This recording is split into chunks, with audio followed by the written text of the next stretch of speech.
Эми мен сени эч качан көрбөй калам. Сени менен жакшылап коштошконго да жетишпей калдым.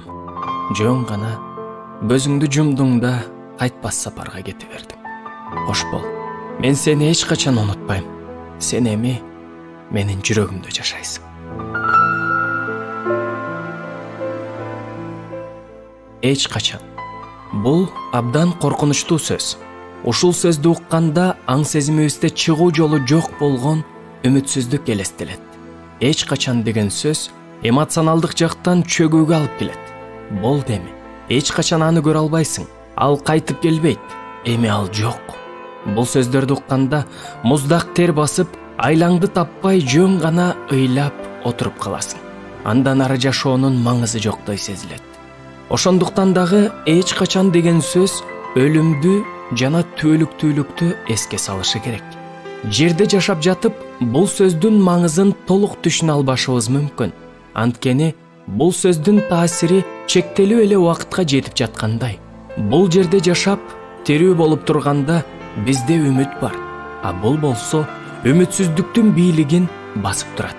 А бирок өлгөндөн кийинки түөлүк жашоодо баары башкача. Ал жакта үмүттүн да, ишенимдин да зарылчылыгы жок. Ал жакта баары ачык айкын. Бирөөлөр Кудай менен бирге эң керемет жай болгон бейиште жашашат. А башкалары эң коркунучтуу болгон оттуу көлдө шайтан менен бирге азап тартышат. Мына, дал ошол кезде эч качан деген сөздүн мааниси бизге анык болот.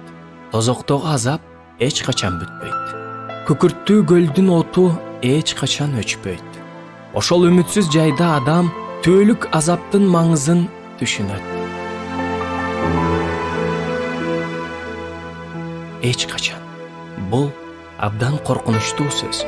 Өзүнүн ичине түөлүк азапты камтыйт.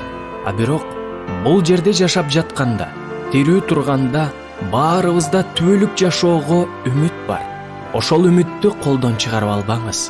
А эгер сиз ошол үмүт менен жашап жаткан болсоңуз, анда башкалар түөлүк бейиштеги Кудай менен бирге болчу бүтпөс жашоону билип калыш үчүн эмгек кылыңыз.